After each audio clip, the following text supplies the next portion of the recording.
Hello friends, standard 12 chapter number 3 final account company final account जिसमें illustration 12 prepare the statement of the profit and loss of Paras Limited from the following information for the year ended on 31/3/2017 as per schedule 3 of Companies Act 2013। हमें क्या बनाना है, यहाँ profit and loss account बनाना है।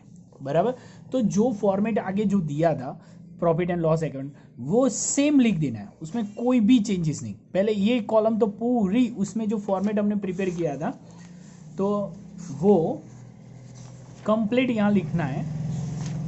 ये 131 वाला फॉर्मेट है, बराबर, उस पेज में यहाँ पीछे भी दिया हुआ है, यहाँ सेम वो फॉर्मेट यहाँ पूरा हमने लिख दिया, बराबर। और उसके बाद अमाउंट हमें लिखनी है उसमें, बस और कुछ नहीं है। तो यहाँ देखो पहले क्या है, कॉस्ट ऑफ मटेरियल कंज्यूम, बराबर 6,25,000, तो वो हमें यहाँ लिखनी है कि परचेस में, यानी कॉस्ट ऑफ मटेरियल कंज्यूम, बराबर। उसके बाद change in stock of finish goods 40,000, तो जो चेंज इन स्टॉक उसके बाद लिखा ही हुआ है सेम उसके नीचे लिखना है। उसके बाद एम्प्लॉय सैलरी यानी एम्प्लॉय के रिलेटिव है 2,6, तो यहाँ देखो एम्प्लॉय बेनिफिट एक्सपेंस में लिखना है 2,60,000। उसके बाद सेल्स फर्स्ट आएगा, यहाँ revenue of operation 12,70,000। Interest paid यानी इंटरेस्ट पेड किया हुआ है, यानी हमारा एक्सपेंस हुआ। एक्सपेंस कौन सा हुआ, यहाँ देखो इंटरेस्ट पेड 30,000 दिया हुआ है, तो ये 30,000 हमारा फाइनेंस कॉस्ट, बराबर, तो वो इंटरेस्ट में यहाँ लिखना है। ब्रैकेट में लिखना हो तो लिख सकते इंटरेस्ट पेड, बराबर, बाकी चलेगा। उसके बाद ऑफिस एंड सेल्स एक्सपेंसेस 52,000, वो किस में आएगा, अदर एक्सपेंसेस में आएगा।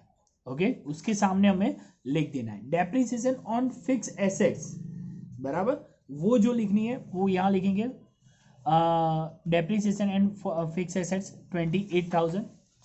उसके बाद प्रॉफिट ऑन सेल्स एसेट्स, बराबर, प्रॉफिट यानी हमारा क्या है, अदर इनकम हुई, बराबर, वो यहाँ लिखनी है।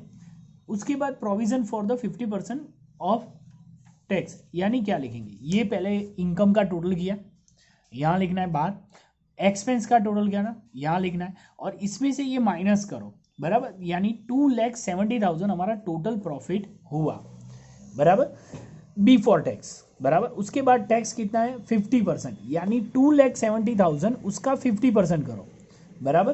क्या लिखना है, 2,70,000 इंटू 50%, यानी क्या आएगा 1,35,000 आएगा, और ये माइनस करो, यानी 1,35,000 हमारा प्रॉफिट आफ्टर टैक्स हमें मिला, बराबर। बहुत सिंपल। सेम वैसे ही some example number 13, prepare the statement profit and loss of Shri Sahajanand Limited from the following balance for the year ending on 31 March 2017 as per schedule 3 of company act 2013। Okay, तो यहाँ क्या लिखना है, बहुत सिंपल। पहले तो सेम फॉर्मेट मैंने जो बताया आगे सेम वही लिख देना है।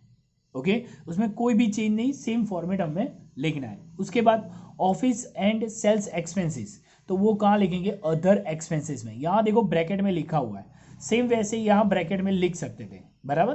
तो office and sales expenses 40,000, sales first आएगा, बराबर, 60 lakhs।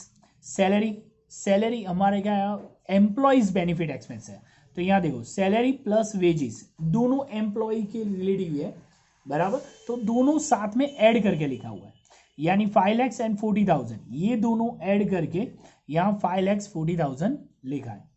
उसके बाद परचेज यानी फर्स्ट एक्सपेंस में फर्स्ट जो परचेज लिखा है उसमें लिखना है। उसके बाद ओपनिंग स्टॉक, अब यहाँ दो दिए हुए, opening stock and closing stock, तो यहाँ चेंज इन स्टॉक में फिनिश गुड्स में opening stock minus closing stock लिखना है, बराबर। तो ये अमाउंट आएगी 10,000, वो भी माइनस में आएगी, यानी क्या करेंगे हम, ब्रैकेट में लिखेंगे। ओके, देन डिबेंचर इंटरेस्ट, यानी हमारा क्या आएगा, अलग से यहाँ फाइनेंस कॉस्ट में ब्रैकेट में लिखेंगे डिबेंचर इंटरेस्ट 20,000।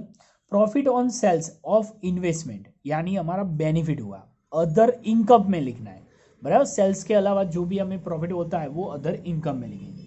क्लोजिंग स्टॉक हमने लिख दिया। प्रोविजन फॉर द टैक्स 1,63,000, वो अलग से अमाउंट ही दे दिए, यानी वो चेंज करेंगे नहीं। ये टोटल करके यहाँ लिखना है, बराबर। उसके बाद एक्सपेंस का टोटल करके ये 30 लैक्स, इसमें क्या करना है, ये 10,000 माइनस करना है। बाकी सबका पहले टोटल करके उसमें से 10,000 माइनस करना है, यानी 30 लैक्स रुपीज़ आएगा। इसमें से माइनस करो 3,26,000, बराबर। उसमें से ये माइनस करो 1,63,000, बोल ही दिया हुआ है, तो वैसे माइनस करोगे तो 1,63,000 आएगा, बराबर। देन उसके बाद सेम पूरा सम ये 14 नंबर का हम जो करेंगे, इसके लिए यहाँ प्रॉफिट एंड लॉस अकाउंट भी आएगा और बैलेंस शीट भी लिखनी है।